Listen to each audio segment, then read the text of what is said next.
गर्भोत्सव, चला सुसंस्कृत पिढी घडवूया. शांतिकुंज हरिद्वार. संरक्षण वेदमूर्ती तपोनिष्ठ पंडित श्रीराम शर्मा आचार्य. संस्थापक अखिल विश्व गायत्री परिवार शांतिकुंज हरिद्वार. मार्गदर्शन श्रद्धेय डॉक्टर प्रणव पंड्याजी आणि श्रद्धेया शैलबाला पंड्याजी. संकलन प्रांत समन्वयक सुसंस्कृत पिढी घडवूया प्रकोष्ठ, शांतिकुंज हरिद्वारच्या आदरणीय डॉक्टर गायत्री शर्माजी. वैश्विक बुद्धीची प्रार्थना. गायत्री महामंत्र. ओम भूर्भुवः स्वाहा तत्सवितुर्वरेण्यं भर्गो देवस्य धीमहि धियो यो नः प्रचोदयात्. आपण त्या प्राणस्वरूप, दुःखनाशक, सुखस्वरूप, श्रेष्ठ, तेजस्वी, पापनाशक, देवस्वरूप परमात्म्याला आपल्या अंतरात्म्यात धारण करूया. परमात्मा आपल्या बुद्धीला योग्य मार्गाची प्रेरणा देवो. गायत्री परिवारातर्फे चालवले जाणारे विविध कार्यक्रम. विधी परंपरेचे पुनरुज्जीवन. 1896 मध्ये भारतीय संस्कृतीचे देवदूत स्वामी विवेकानंद यांनी मद्रासच्या म्युनिसिपल हॉलमध्ये भारताचे भविष्य या विषयावर भाषण देताना घोषणा केली की भारताला पुन्हा सर्वोत्तम बनवायचे आहे. यासाठी संघटित प्रयत्न आणि आध्यात्मिक शक्ती गोळा करणे आवश्यक आहे. लोकांना संस्कृतीचा योग्य बोध करून द्यावा लागेल. सांसारिक शिक्षणाबरोबरच मूल्यांचे शिक्षणही द्यावे लागेल. त्यासाठी मंदिरांनाही ग्रंथालय आणि शैक्षणिक संस्थांचे स्वरूप द्यावे लागेल. मंदिरांशी संबंधित अशी व्यवस्था असावी जी धार्मिक संस्कृती असलेले शिक्षक आणि प्रचारक तयार करेल, अशी त्यांची इच्छा होती. ही प्रक्रिया देशभर विस्तारली जावी. त्यासाठी पैसा आणि संसाधने धावत येतील. त्यासाठी उत्साहाने भरलेल्या तरुणांनी पुढे यावे. येणाऱ्या उज्ज्वल भविष्याचे स्वागत करण्यासाठी तयार असावे. हे पूर्वीचे विधान या दिवसात प्रत्यक्षात उतरेल याची खात्री आहे. कुटुंबाने पुढे होऊन याचे श्रेय घ्यावे हे उत्तम. ऋषीमुनींनी विकसित केलेल्या संस्कार पद्धतीला नव्या संदर्भात लागू करण्यात सहभागी व्हावे. या आधारावर असे सुसंस्कृत महामानव निर्माण होतील जे पृथ्वीवर स्वर्गाचे स्वप्न साकार करू शकतील. सुसंस्कृत पिढी घडवूया. गर्भाचे विज्ञान व महत्त्व. Science and significance of garbhsanskar. सज्जन, सुशील, प्रतिभावान, प्रगत, सुसंस्कृत आणि प्रखर भावी पिढीची निर्मिती. मानवी शरीर. आज तरुणांमध्ये नैतिक आणि भावनिक मूल्यांच्या घसरणीमुळे त्यांचे वागणे, आचार आणि विचार हा चिंतेचा विषय बनला आहे. डॉक्टर आणि कुटुंबातील सदस्य फक्त मुलाच्या शारीरिक आरोग्यासाठी प्रयत्न करतात.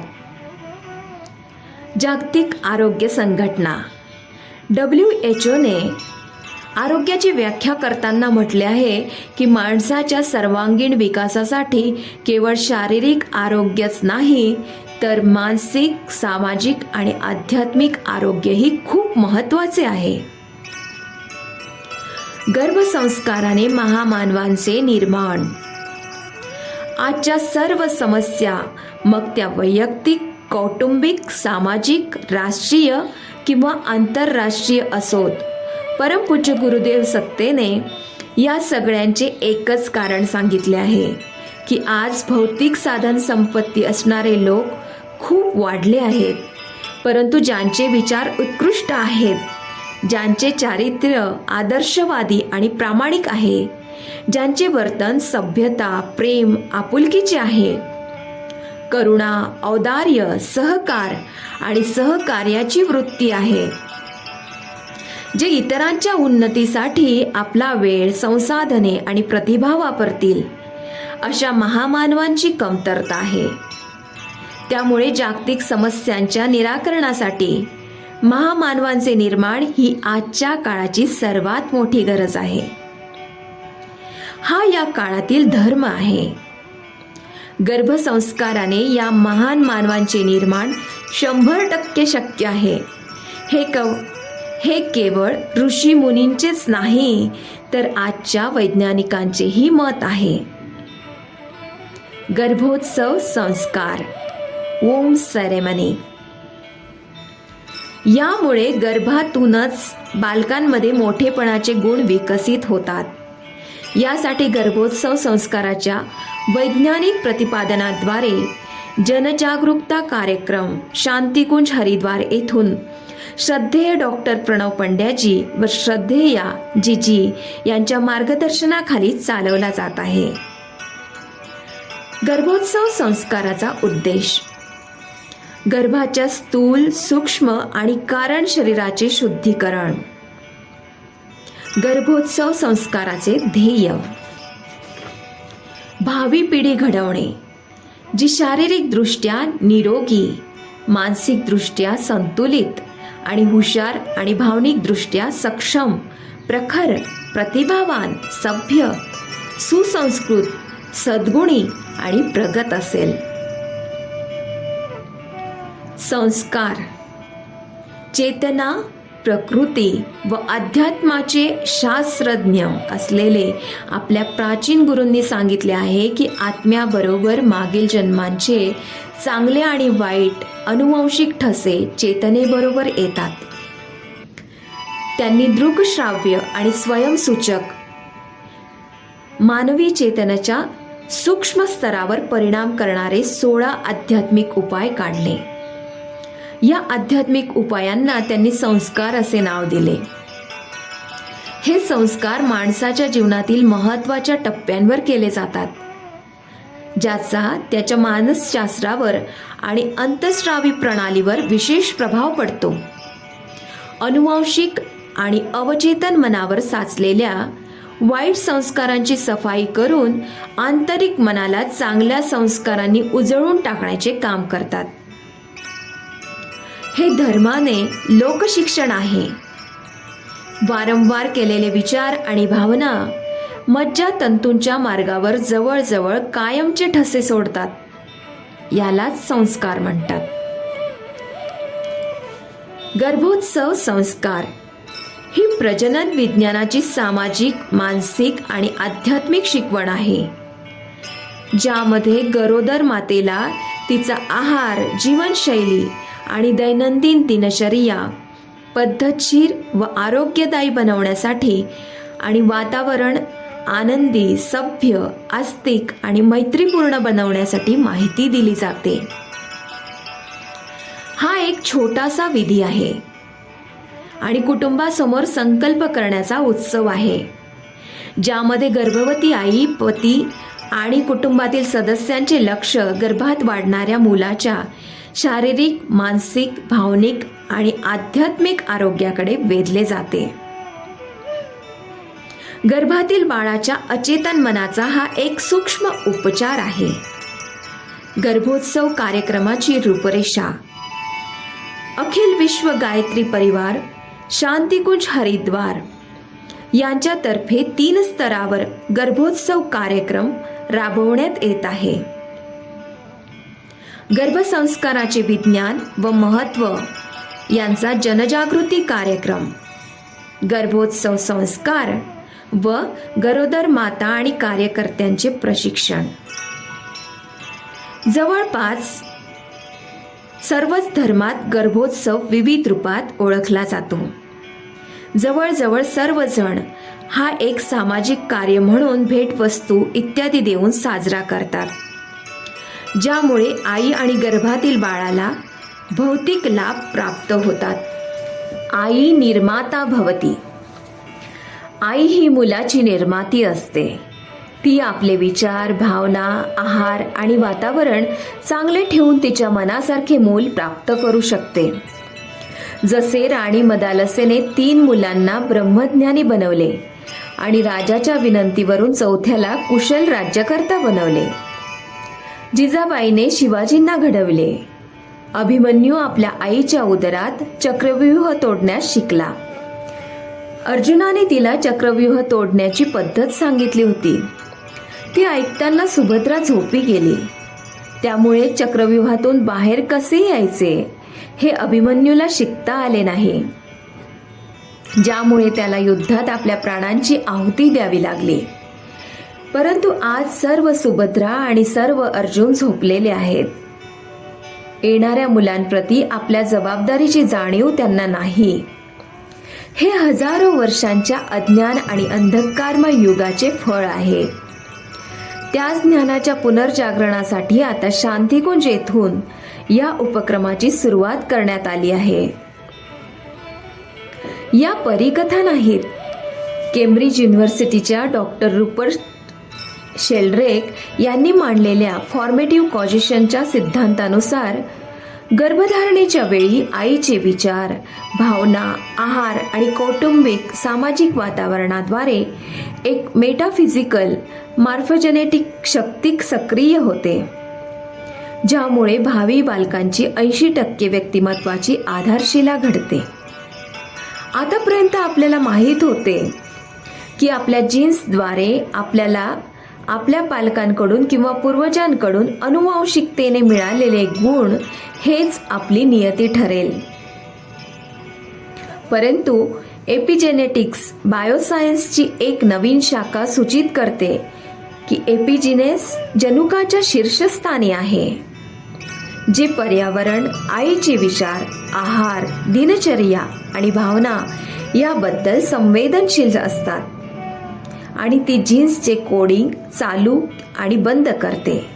याचा उत्तम पुरावा म्हणजे हिरण्यकश्यपूच्या घरात प्रल्हादासारख्या महान मानव सदृश बालकाचे असणे. प्रल्हादाची आई कयाधू तिच्या गरोदरपणात नारद मुनींच्या आश्रमात राहिली होती.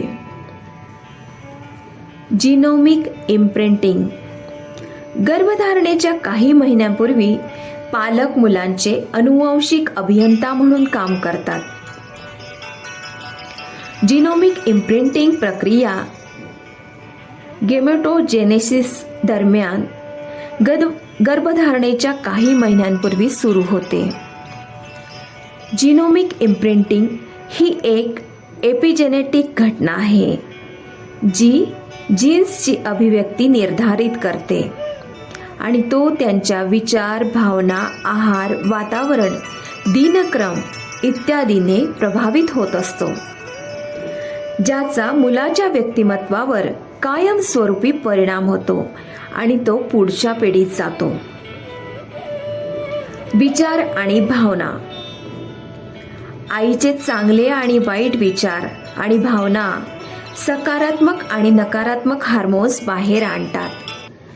जर आई प्रसन्न, आनंदी, समाधानी असेल तर आनंदी हार्मोन्स बाहेर पडतात, ज्यामुळे मुलामध्ये चांगले गुण विकसित होतील, जसे प्रसन्न, तणावमुक्त, आनंदी, एकाग्रचित्त, हुशार, चांगले वागणे, चांगले बोलणे, स्वाभिमानी, शांत, योग्य निर्णय घेणारा, एक हुशार, सर्जनशील आणि समजूतदार मुलगा. जीवनाच्या प्रत्येक क्षेत्रात यशस्वी होऊ शकणारा. जर आई दुःखी, तणावग्रस्त, अस्वस्थ असेल, स्वतः रागीट, मत्सर, नकारात्मक विचारांनी, द्वेषयुक्त विचारांनी भरलेली असेल तर तणाव संप्रेरकाच्या उत्सर्जनामुळे मुलाच्या मज्जातंतू आणि नाडी संकुचित होतात, ज्यामुळे मुलाला ऑक्सिजन आणि पोषक तत्वांचा पुरवठा कमी होतो आणि ते लहान राहते. अनेक रोगांचे मूळ घेऊन जन्माला येईल. तो लहान, चिडचिड करणारा, चिडखोर, रागीट, असंतुलित वर्तन असलेला, मानसिक आणि भावनिक दृष्ट्या कमकुवत मुलगा असू शकतो. कुपोषण. आईच्या आहाराच्या अभावामुळे म्हणजेच आहार संतुलित सात्विक नसल्यामुळे मूल कुपोषणाला बळी पडते आणि कुपोषित बालक अनेक आजारांचे मूळ घेऊन जन्माला येते, जसे हृदयविकार, मधुमेह, कॅन्सर, उच्च रक्तदाब, उच्च कोलेस्ट्रॉल, मानसिक आणि वर्तणूक समस्या. भ्रूण विकास तक्ता. बाळाचा मेंदू गर्भाशयात सर्वात वेगाने वाढतो. पहिल्या महिन्यातच मुलाच्या मेंदूचा आणि तिन्ही देहांचा, स्थूल, सूक्ष्म आणि कारण देहाचा पाया घातला जातो. जर पाया कमकुवत असेल तर बाळाला आयुष्यभर त्याचे परिणाम भोगावे लागतात. म्हणून गर्भधारणेपूर्वी शारीरिक, मानसिक, भावनिक, आर्थिक आणि सामाजिक वातावरण या घटकांची काळजी घेतली पाहिजे व तयारी केली पाहिजे. पहिली तिमाही. गर्भधारणेच्या पहिल्या तिमाहीत दुसऱ्या आठवड्यातच मेंदूचा पाया तयार होतो. तिसऱ्या आठवड्यात न्यूरलेक्टोडर्म आणि न्यूरल प्लेट तयार होतात. चौथ्या आठवड्यात प्रारंभिक मज्जासंस्था आणि सर्व सिस्टम्स आणि शरीराचा पाया तयार होतो.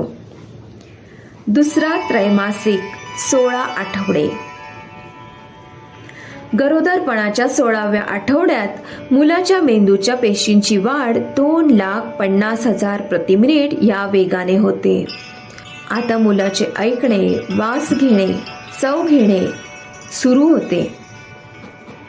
म्हणून गर्भोत्सव संस्काराच्या माध्यमातून मुलाच्या शारीरिक, मानसिक आणि भावनिक विकासाकडे आई आणि कुटुंबातील सदस्यांचे लक्ष वेधले जाते आणि आईच्या आहार, विहार, आचार, विचार वगैरेंचे शिक्षण दिले जाते. दुसरे त्रैमासिक 24 आठवडे.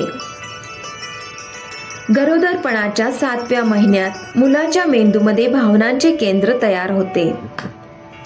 आता जर आई दुःखी असेल तर मूल देखील दुःखी आणि तणावग्रस्त होते आणि जर आई आनंदी असेल तर मूल देखील आनंदी होते. Video number 1. तणावाखाली असलेले मूल. आता तुम्ही एक व्हिडिओ पहा ज्यात आई आणि वडील एकमेकांशी भांडत असतात आणि जोरजोरात ओरडतात.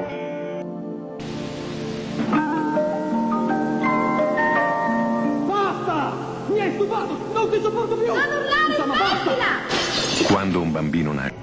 मोठ्याने ओरडण्यामुळे झोपलेल्या मुलावर ताण येतो. यामुळे तणावाचे संप्रेरक बाहेर पडतात आणि मूल रडणारे, चिडचिडे, रागावलेले, मानसिक आणि भावनिक दृष्ट्या कमकुवत होऊ शकते. Video number 2. हसतमुख मूल. जर आई आनंदी आणि समाधानी असेल, आपल्या मुलावर प्रेम करते, त्याच्याशी गोड बोलते, त्याला चांगल्या गोष्टी सांगते, त्याच्या कुटुंबातील प्रत्येक जण त्याच्यावर प्रेम करतो, त्याची काळजी घेतो, सर्वजण एकत्र बसतात, गप्पा मारतात, पूजा आणि आरती करतात आणि मूल देखील या सर्व गोष्टी अनुभवते आणि गर्भात हसते. Video number 3. नाचणारे मूल. जर आईने सुरेल गाणी, वाद्यसंगीत, शास्त्रीय संगीत, वेदमंत्र, ओंकार ध्वनी किंवा गायत्री मंत्र असे चांगले संगीत ऐकले तर असे संगीत ऐकून बाळ गर्भात नाचते. पहा, असे का होते? कारण सुरेल आणि मधुर आवाजातील गाण्यामुळे मुलाच्या मेंदूची उत्पादकता वाढते, त्याच्या न्यूरॉन्सची उत्पादकता वाढते. त्याचा केवळ शारीरिक विकासच नाही तर मानसिक आणि भावनिक विकासही वेगाने होतो. हे संगीत ऐकून ज्याप्रमाणे गायी चांगले दूध देऊ लागतात, झाडे, वनस्पतींची वाढ चांगली होते, त्याचप्रमाणे त्या बालकाचा सर्वांगीण विकास होऊन तो एक चांगला मुलगा बनतो. Video number 4. ओम बोलणारे मूल. हे 3 दिवसाचे मूल आहे ज्याची आई गरोदरपणात ओंकारचा उच्चार करून मुलाशी संवाद साधत असे. जन्म घेतल्यानंतर हे मूल आईसोबत ओम म्हणण्याचा प्रयत्न करत आहे.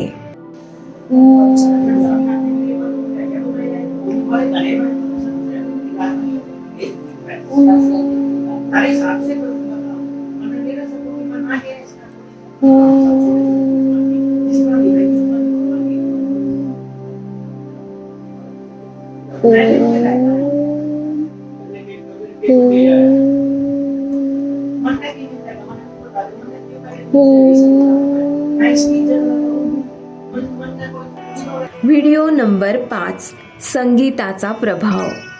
हे दुसरे मूल आहे.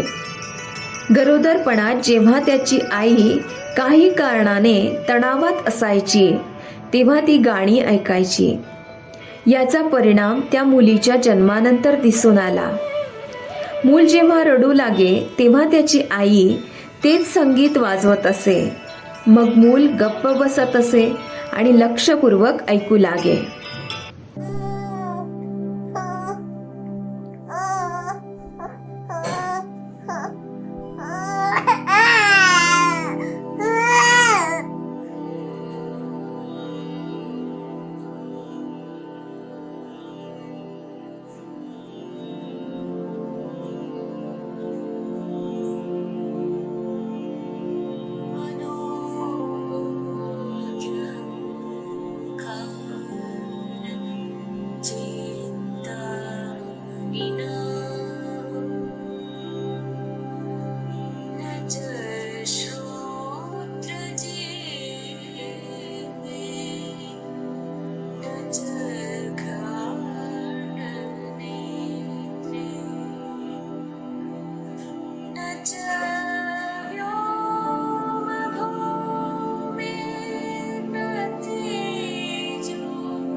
Video number 6.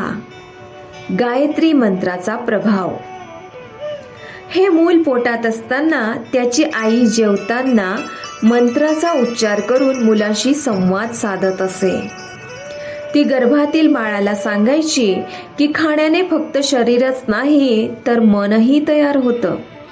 चल गायत्री मंत्र ऐकल्यानंतर जेवूया. याचा परिणाम त्या मुलावरही दिसून आला. बघा, ते मूल जेवताना रडत आहे पण गायत्री मंत्र ऐकताच ते शांतपणे खाऊ लागते. बेटा बेटा बेटा बेटा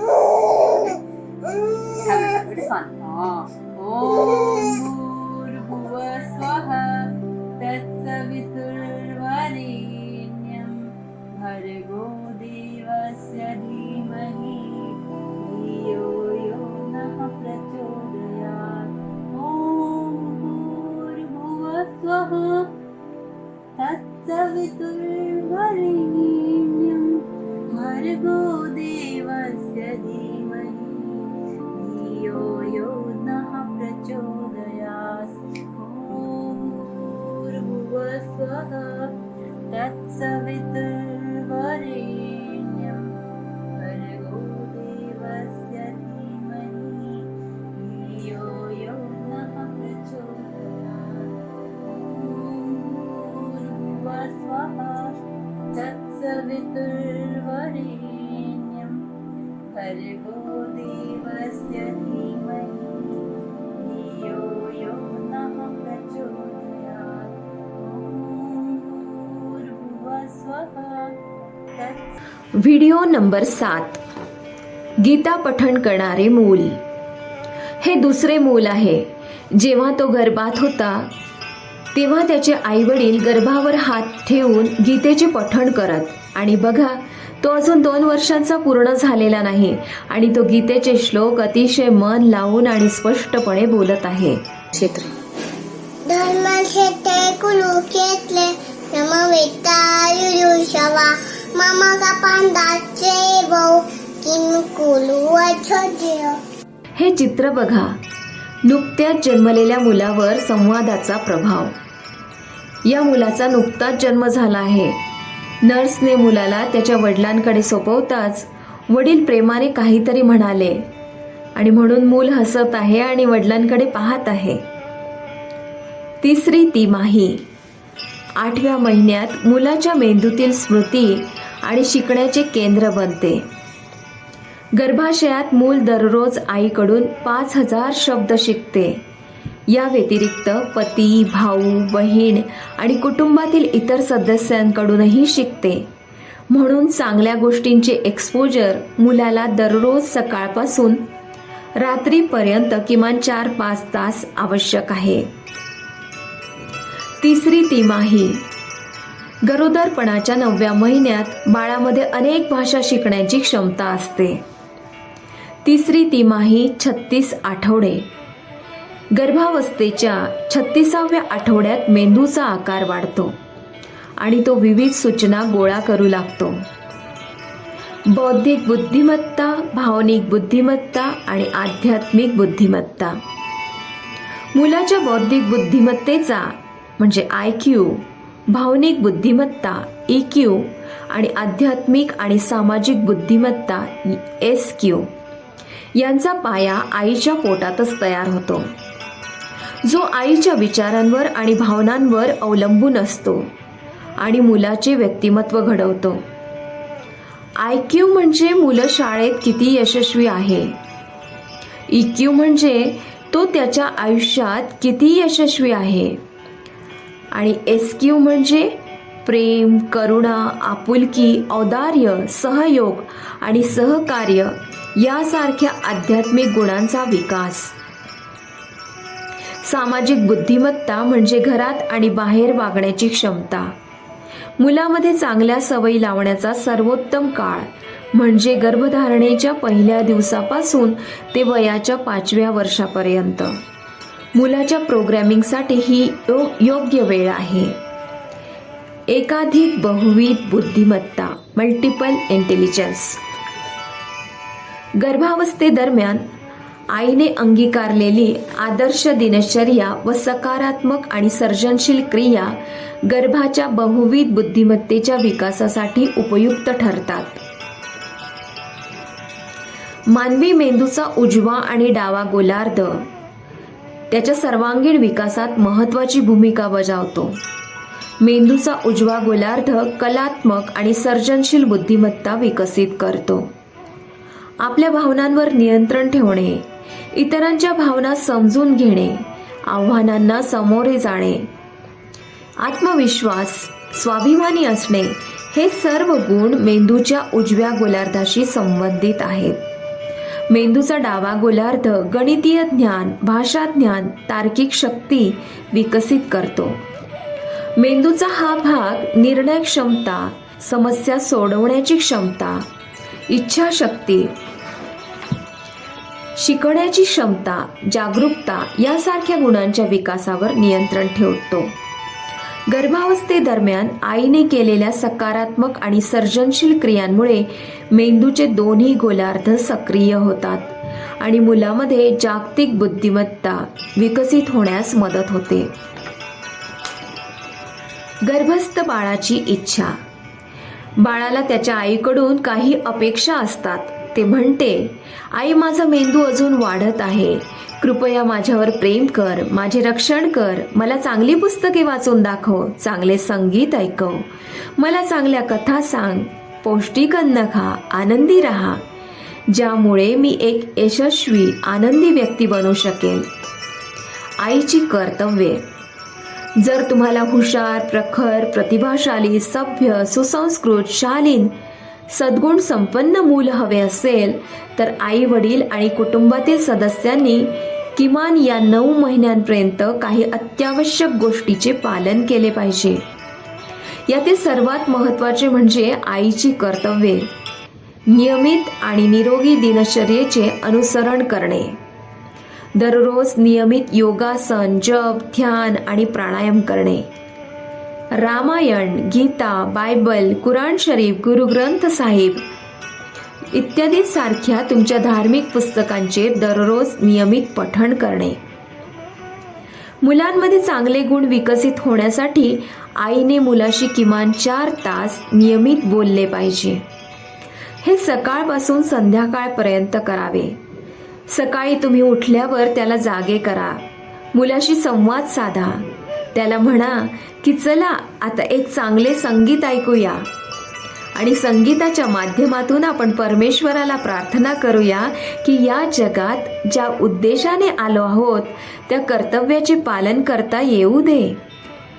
मुलांमध्ये चांगले गुण रुजवण्यासाठी तुम्ही त्याला चांगले सुरेल मधुर संगीत ऐकवा. स्वाध्याय, सत्संग, ध्यान करा. ध्यानात भावना करा की बाळामध्ये चांगल्या गुणांचा विकास होत आहे. गरोदर आईने बाळाशी सकारात्मक बोलावे. शौर्य, धाडसी आणि यशस्वी व्यक्तिमत्व असलेल्या व्यक्तींच्या कथा, चरित्रे कथन कराव्यात. चांगली मानवी मूल्ये विकसित करण्यासाठी तुम्ही स्वतः कथा वाचा आणि बाळालाही सांगा. चांगली चित्रे काढा. बागकाम, चित्रकला, विणकाम, गाणे इत्यादी सारखे छंद जोपासा. जे काही तुम्हाला आवडत असेल ते करा, जेणेकरून हे चांगले गुण मुलामध्ये पण उतरतील. भीतीदायक आणि रोमांचक मालिका किंवा चित्रपट पाहणे टाळा. दररोज 1 तास विश्रांती घ्या आणि अर्धा तास झोप घ्या. मत्सर, द्वेष, हट्टीपणा, उदासपणा यासारख्या सवयींपासून दूर राहा. सेवेची भावना मनात ठेवा. कुटुंबातील इतर सदस्य म्हणजे पती, आई, वडील, भाऊ, बहीण, सासू, सासरे या सर्वांनी बाळाशी बोलले पाहिजे, जेणेकरून बाळाची त्याच्या कुटुंबाशी ओळख गर्भापासूनच होऊ शकेल. मूल त्यांच्याशी संबंध प्रस्थापित करू शकेल. मुलाच्या मनात त्यांच्याबद्दल आदर आणि प्रेम वाढू शकेल. घरात विश्वास, जिव्हाळा, सहकार्य आणि सहयोगाचे वातावरण निर्माण करण्यासाठी दिवसातून एकदा तरी सामूहिक आरती, पूजा आणि एकत्र भोजन करावे. घरातील वातावरण आनंदी, निरोगी आणि सकारात्मक बनवण्यासाठी आपले चांगले दिवस आठवा. घरात सुंदर, नैसर्गिक, प्रेरणादायी चित्रे लावावीत. चांगले सुविचार लावा. शांतिकुंजमधून अनेक चांगली सद्वाक्ये तयार केली गेली आहेत. हे तुम्ही तुमच्या घरात लावू शकता. महान महिला आणि महापुरुषांची चित्रे लावा, जेणेकरून त्यांचे चांगले गुण त्या बाळामध्ये येतील. असे म्हणतात की एक इंग्रज जोडपे होते. त्यांना मूल झाले तेव्हा ते काळे जन्माला आले. गोऱ्या जोडप्याचे कृष्णवर्णीय मूल कसे झाले ही शंका दूर करण्यासाठी DNA चाचणी करण्यात आली. चाचणीमध्ये सर्व काही ठीक होते. त्यानंतर एका मानसशास्त्रज्ञाला त्याच्या घरी बोलावण्यात आलं. तेव्हा त्याने पाहिलं की त्यांच्या बेडरूममध्ये एका काळ्या उथोपियन पैलवानाचे चित्र लावले होते आणि ते आईवडील रात्री झोपताना त्याच्याबद्दल बोलत असत. आता पहा की त्या उथोपियन कुस्तीपटूचा प्रभाव फक्त मनावर आणि भावनांवर झाला नाही, तर त्याच्या शरीरावरही झाला. म्हणजे तुम्ही जे चित्र पाहता, तुम्ही ज्या पद्धतीने विचार करता, त्याचाही परिणाम त्या बाळावर होतो. तळलेले मसालेदार पदार्थ टाळा. संतुलित, शुद्ध आणि सात्विक अन्न घ्या. जन्मानंतर बाळाचे बारसे, अन्नप्राशन, मुंडन, विद्यारंभ इत्यादी विधी अवश्य करा. गरोदर मातेने जंक फूड किंवा फास्ट फूड जसे पिझ्झा, बर्गर, चाऊमिन, डम्पलिंग आणि कचोरी खाणे टाळावे. ऑस्ट्रेलियन विद्यापीठातील शास्त्रज्ञ फिलिक्स चाका यांनी त्यांच्या संशोधनात हे सिद्ध केले आहे की जंक फूडच्या सेवनामुळे मेंदूमध्ये स्थित हायपोकॅम्पस नावाच्या केंद्रावर नकारात्मक परिणाम होतो. मेंदूचे हायपोकॅम्पस केंद्र स्मृती आणि शिक्षणाचे केंद्र आहे. जंक फूड खाल्ल्याने गरोदर मातेची स्मरणशक्ती कमी होते, पण गर्भातील बाळाचीही स्मरणशक्ती कमी होते. मुलाची शिकण्याची आणि लक्षात ठेवण्याची क्षमता मोठ्या प्रमाणात कमी होईल. म्हणूनच गरोदर मातेने जंक फूड किंवा फास्ट फूडपासून दूर राहून गरोदरपणात शुद्ध, सात्विक, पौष्टिक आणि पचण्यायोग्य अन्न खावे. नामजपाचा मेंदूवर होणारा परिणाम. या चित्रात मानवी मेंदूची रचना आणि मंत्रजपाचा मेंदूवर होणारा परिणाम स्पष्ट केला आहे. मंत्राचा नियमित जप केल्याने मेंदूच्या फ्रंटल लोबच्या दिशेने ऑक्सिजनचा प्रवाह वाढतो. मेंदूच्या फ्रंटल लोबमध्ये व्यक्तीची विचारशक्ती, शिकण्याची आणि समजून घेण्याची क्षमता, निर्णय घेण्याची क्षमता, समस्या सोडवण्याची क्षमता, इच्छाशक्ती, जागरूकता आणि भावनांवर नियंत्रण ठेवण्याची क्षमता विकसित होते. गरोदर मातेने मंत्राचा नियमित जप केल्यास गर्भावस्थेपासूनच मुलाच्या मेंदूमध्ये हे गुण विकसित करण्यात ती महत्त्वाची भूमिका बजावू शकते. मेंदूवर ध्यानाचा प्रभाव. नियमित ध्यान केल्याने मेंदूवर खूप सकारात्मक परिणाम होतो. नियमित ध्यान केल्याने गर्भवती आई बाळामध्ये निर्णय घेण्याची क्षमता, समस्या सोडवण्याची क्षमता, इच्छाशक्ती, विचार करण्याची क्षमता, अनुभव घेण्याची क्षमता, जागरूकता आणि भावना नियंत्रित करण्याची क्षमता विकसित करू शकते. संस्कृत प्रभाव. स्पॅनिश न्यूरोसायंटिस्ट जेम्स हर्जल यांनी त्यांच्या संशोधनात दाखवून दिले आहे की नियमित मंत्रजप केल्याने मेंदूचा आकार वाढतो. मंत्रोच्चाराच्या मेंदूवरील या प्रभावाला त्यांनी संस्कृत इफेक्ट असं नाव दिलं आहे. गायत्री मंत्र शक्तिशाली मंत्र. गायत्री मंत्र हा जगातील सर्व मंत्रांपैकी सर्वात शक्तिशाली मंत्र आहे. ब्रिटिश शास्त्रज्ञ आर्थर कोस्टलर म्हणतात की गायत्री मंत्रामध्ये 1000 अणुबॉम्बची शक्ती आहे. अमेरिकन शास्त्रज्ञ डॉक्टर हॉवर्ड यांनी त्यांच्या संशोधनात असे शोधले आहे की हिंदूंचा गायत्री मंत्र प्रति सेकंद 1,10,000 लहरी निर्माण करतो आणि अशा प्रकारे हा जगातील सर्वात शक्तिशाली मंत्र आहे. गायत्री मंत्राच्या जपाच्या प्रभावाने निर्माण होणाऱ्या लहरी माणसाच्या सूक्ष्म शरीरात असलेल्या मूलाधार, स्वादिष्टान, मणिपूर, अनाहत, विशुद्ध, आज्ञा आणि ब्रह्मरंध्र या सर्व 7 चक्रांवर त्यांचा प्रभाव पाडतात. या सर्व संशोधनावरून हे स्पष्ट झाले आहे की गरोदर मातेने गरोदरपणात गायत्री मंत्राचा नियमित जप आणि ध्यान केल्यास तिला बाळाच्या शारीरिक, मानसिक, भावनिक आणि आध्यात्मिक विकासाशी संबंधित आश्चर्यकारक परिणाम मिळू शकतात. मुलाच्या विकासासाठी महत्त्वाच्या गोष्टी. गरोदरपणापासूनच मुलाच्या सर्वांगीण विकासासाठी पती आणि कुटुंबातील सदस्यांची काय कर्तव्ये आहेत हे आता जाणून घेऊया. जन्माला येणाऱ्या बाळाला ईश्वराचा प्रतिनिधी मानून घरात निरोगी, आनंदी, प्रसन्न आणि आध्यात्मिक वातावरणासाठी योग्य ती व्यवस्था करणे आणि त्याच्या स्वागताची तयारी करणे. परस्पर द्वेष व वैर विसरून सभ्यतेचे वातावरण निर्माण करणे. उणीव, नशा, वाईट गोष्टींची सावली गर्भावर पडू देऊ नये. स्वयं अध्ययन आणि सत्संगाची व्यवस्था करणे. घरात राग, तणाव, मोठा आवाज, शिवीगाळ, कलह इत्यादी वातावरण निर्माण होऊ देऊ नये. भावी आईचा आहार, वागणूक आणि आवश्यक सुविधा सांभाळणे. गर्भवती महिलेच्या योग्य इच्छा पूर्ण करणे. तिला काय खावेसे वाटते, तिला कोणत्या प्रकारचे वागणे अपेक्षित आहे ते योग्य असल्यास पूर्ण करा.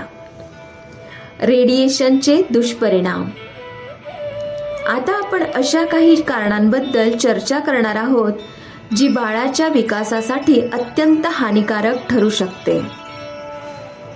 त्यांच्याबद्दल जाणून घ्या आणि ते टाळण्याचा प्रयत्न करा.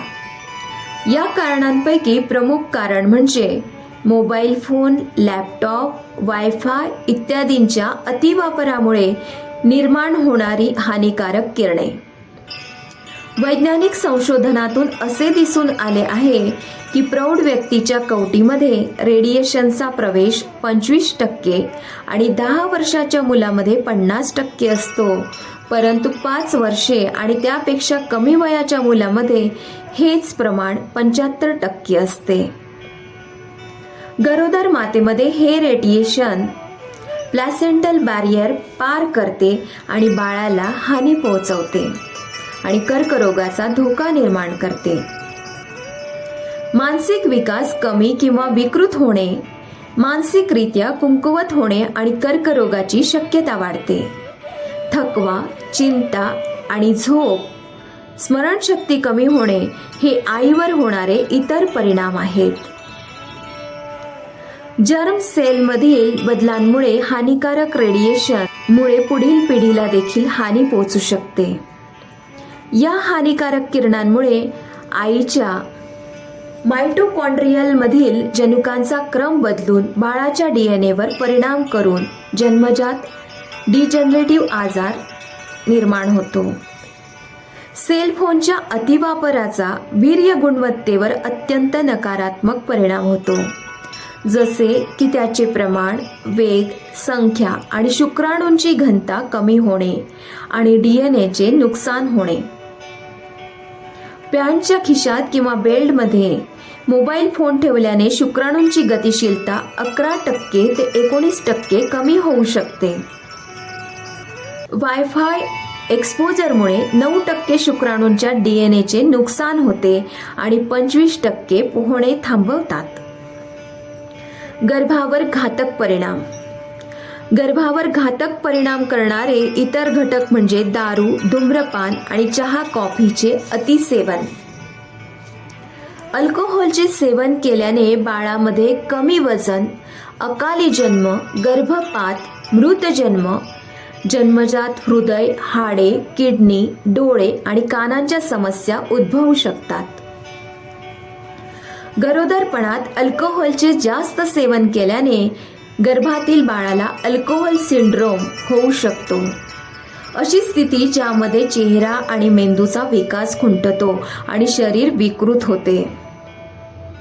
बाळामध्ये संज्ञानात्मक मुद्दे, कॉग्निटिव्ह इश्यू म्हणजे स्मरणशक्ती कमी होणे, लक्ष केंद्रित करता न येणे, शिकण्याची असमर्थता, बोलणे आणि भाषेमध्ये कमकुवतपणा, मंदबुद्धी, अतिक्रियाशीलता आणि व्यावहारिक समस्या यासारख्या इतर समस्या निर्माण होऊ शकतात.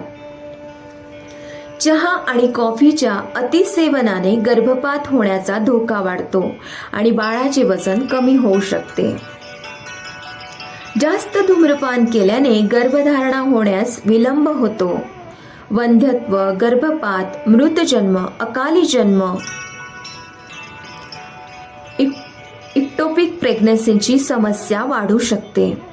बाळाच्या मेंदू आणि हृदयात विकार निर्माण होतात. जन्मजात हृदयाच्या समस्या उद्भवू शकतात. दिसणे व श्रवण यात अडचण येणे, मंदबुद्धी, कोणतीही गोष्ट शिकणे आणि वर्तणुकीशी संबंधित समस्या उद्भवू शकते. अतिधूम्रपानामुळे बाळामध्ये सडन इन्फंट डेथ सिंड्रोम यासारख्या समस्या उद्भवू शकतात. बालकांच्या सर्वांगीण विकासासाठी शुद्ध आणि सात्विक आहाराचे महत्त्व. आई आपले मन, विचार, भावना, संकल्प शुद्ध, पवित्र आणि निर्मळ ठेवून तसेच आपले अन्न सात्विक ठेवून महान मुलाला जन्म देऊ शकते. हार्वर्ड युनिव्हर्सिटीच्या पोषण मानसोपचार शास्त्रज्ञांपैकी शास्त्रज्ञ इवा सेल्वव यांनी याला दुजोरा दिला आहे. त्यांच्या मते मेंदूला चांगल्या दर्जाचे अन्न हवे असते. शाकाहारी, ताजे, सहज पचण्यायोग्य जीवनसत्व, खनिज, फायबर, अँटीऑक्सिडंट युक्त अन्नाला त्यांनी मूड फूड म्हटले आहे, कारण याने GI गॅस्ट्रोइंटेस्टायनल ट्रॅक्टमध्ये सेरोटोनिन नावाचे न्यूरोट्रान्समीटर स्रवते, जे मेंदू आणि आतडे यांच्यातील न्यूरोनल मार्ग सक्रिय करते आणि मूड सुधारते, झोप आणते, भूक वाढवते, वेदना कमी करते. मांसाहार का टाळावा? एपिनेफ्रिन नावाचे हार्मोन मांसामध्ये आढळते. या संप्रेरकामुळे मेंदूची भीती आणि वेदनांची भावना निर्माण होते. या हार्मोनमुळे हृदयाचे ठोके, रक्तदाब, रक्तातील ग्लुकोजचे प्रमाण वाढते. मांसाहारी प्राण्यांच्या पोटात मांस पचवण्यासाठी खूप स्ट्रॉंग हायड्रोक्लोरिक आम्ल असते, परंतु मानवी पोटातील आम्ल यापेक्षा 20 पटीने कमकुवत असते, ज्याला मांस पूर्णपणे पचवता येत नाही. मांसाहारी प्राण्यांच्या तोंडात मांस पचवण्यासाठी आम्लयुक्त लाळ तयार होते, ज्यामध्ये टायलिन हे एन्झाईम आढळत नाही, पण मानवी तोंडात टायलिन हे एन्झाईम अल्कधर्मी लाटेबरोबर असते. मांसाहारी प्राण्यांमध्ये पचन संस्था फारच लहान असते, पण शाकाहारी प्राण्यांमध्ये पचन संस्था खूप लांब असते. अशा प्रकारे आपण पाहतो की मांसाहारी प्राण्यांची पचन संस्था आणि मानवाची पचन संस्था एकमेकांपासून पूर्णपणे भिन्न आहेत. माणसाची पचन संस्था शाकाहारी प्राण्यांच्या पचन संस्थेसारखीच असते. अशा प्रकारे आपण असे म्हणू शकतो की मानवी पचन संस्था केवळ शाकाहारी अन्नासाठीच योग्य आहे. अतिरिक्त पोषक तत्व. गरोदरपणात आईच्या आहाराचे महत्त्वाचे 4 स्तंभ. गरोदरपणाच्या पहिल्या तिमाहीत बाळाच्या मेंदूचा वेगाने विकास होत असतो, ज्यासाठी DHA, choline, iodine, folic acid, vitamin B12, zinc आणि ओमेगा 3 यासारख्या पोषक तत्वांनी युक्त आहार आवश्यक असतो. आईच्या आहारात बदाम, अक्रोड, जवस, टोफू, शेंगदाणे, दूध आणि इतर दुग्धजन्य पदार्थ, हिरव्या भाज्या आणि संपूर्ण कडधान्य असावेत. यातून हे पोषक घटक मिळू शकतात. गरोदरपणाच्या दुसऱ्या तिमाहीत बाळाचा शारीरिक विकास वेगाने सुरू होतो. त्यासाठी प्रथिने, चरबी, कार्बोदके मातेच्या आहारात पुरेशा प्रमाणात असली पाहिजे. याशिवाय आहारात कॅल्शियम, मॅग्नेशियम आणि लोहयुक्त पदार्थांचा नक्कीच समावेश करावा. व्हिटॅमिन Dचा पुरवठा करण्यासाठी सकाळचा सूर्यप्रकाश नियमितपणे अंगावर घ्यावा. आई आणि बाळाची प्रतिकारशक्ती चांगली ठेवण्यासाठी गरोदरपणात व्हिटॅमिन C युक्त पदार्थ जसे लिंबू, आवळा, संत्री, स्ट्रॉबेरी, व्हिटॅमिन E युक्त पदार्थ जसे बदाम, शेंगदाणे, ॲव्होकॅडो, व्हिटॅमिन A युक्त अन्न जसे गाजर, पपई खावे. आईच्या आहारात आंबा, टोमॅटो, लाल सिमला मिरची आणि रंगीबेरंगी फळांचा समावेश करावा. आई आणि मुलाच्या निरोगी पचनशक्तीसाठी जसे फ्रुक्टो, ऑलिगोसॅक्राइड्स सारखी पोषक तत्वे आवश्यक असतात, जी केळी, गहू, बार्ली, दही, मठ्ठा इत्यादींच्या सेवनाने पुरवली जाऊ शकतात. चांगल्या पचनशक्तीसाठी पुरेसे पाणी प्यावे आणि फायबरयुक्त अन्न खावे. लोहयुक्त पाककृती. गरोदर मातांसाठी काही लोहयुक्त पाककृतींची नावे येथे दिली आहेत, ज्यांचा समावेश आईच्या आहारात सर्व प्रमुख पोषक तत्वांची पूर्तता करण्यासाठी केला जाऊ शकतो. आईचे ताट आणि प्रमाण. या फूड पिरॅमिडच्या मदतीने आपण आवश्यक पोषक घटक निवडू शकता आणि गर्भवती आईच्या प्लेटमध्ये त्याचे प्रमाण निश्चित करू शकता. पौष्टिक आहार. आपण काय खावे आणि काय टाळावे. थोडक्यात गरोदर मातेने तिच्या आहारात संपूर्ण धान्य, कमी चरबीयुक्त दही, दूध, शेंगा, ताजी हंगामी फळे, संपूर्ण डाळींची कोशिंबीर, बेरी, गाजर, तीळ, ओट, ड्रायफ्रुट्स आणि ग्रीन टी इत्यादींचा समावेश करावा. गरोदर मातेने मद्यपान, धूम्रपान, चहा, कॉफी, बिस्किटे, मलाई, मांस इत्यादींच्या सेवनापासून दूर राहिले पाहिजे. पाश्चराइज न केलेले दूध किंवा दही, कॅफीन, जंक फूड, जास्त तळलेले पदार्थ, कृत्रिम पदार्थ, पॅकबंद अन्न आणि बाहेरचे अन्न टाळावे. गरोदर मातेसाठी आदर्श दिनचर्या. निरोगी आणि आदर्श दिनचर्येचे पालन करून, सात्विक विचारांचा अवलंब करून संतुलित आहार घेतल्यास गर्भवती माता पूर्णपणे निरोगी बाळाला जन्म देऊ शकते. आई आणि कुटुंबासाठी अनमोल भेट. मुलाच्या भावनिक विकासासाठी काही सत्साहित्य गुरुसत्तेद्वारे लिहिले गेले आहे, ज्यामध्ये गर्भधारणेच्या पहिल्या दिवसापासून ते मुलाच्या युवा अवस्थेपर्यंत बालकामध्ये महानतेचे गुण कसे विकसित करावेत याविषयी मार्गदर्शन करण्यात आले आहे. या पुस्तकांचाही अभ्यास व्हायला हवा. काही सुंदर पुस्तके आहेत. हमारी भावी पीढ़ी और उसका नवनिर्माण, आओ गढ़े संस्कारवान पीढ़ी, हमारे महान उत्तराधिकारी, बालकों का भावनात्मक विकास, गृहस्थ पहले जिम्मेदारी समझे, बच्चों के शासक नहीं सहायक बने, सुख और प्रगति का आधार और आदर्श परिवार, घर के वातावरण में स्वर्ग का अवतरण, बाल निर्माण की कहानियां और महापुरुषों के अविस्मरणीय प्रसंग. जागृती कार्यक्रम. हा जनजागृती कार्यक्रम विविध विभागांमध्ये चालवला जात आहे. केवळ भारतातच नाही तर परदेशातही जात, वर्ग, पंथ याच्या पलीकडे जाऊन प्रत्येक वर्गातील लोकांनी भावी पिढी घडवण्यासाठी पुढाकार घेतला आहे.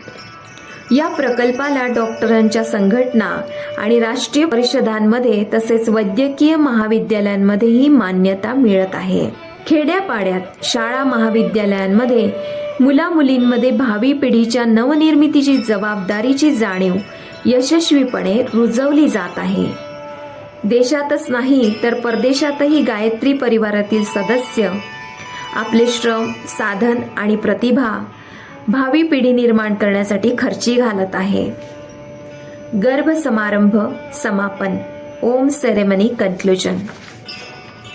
आपण आपले कुटुंब, शेजारी, मित्र, शाळा, कॉलेज, ऑफिस, कॉर्पोरेट क्षेत्र, डॉक्टर, अंगणवाडी अशांच्या माध्यमातून हे ज्ञान पसरवण्याचा प्रयत्न केल्यास आपल्या कुळ, समाज आणि राष्ट्राला अभिमान वाटेल.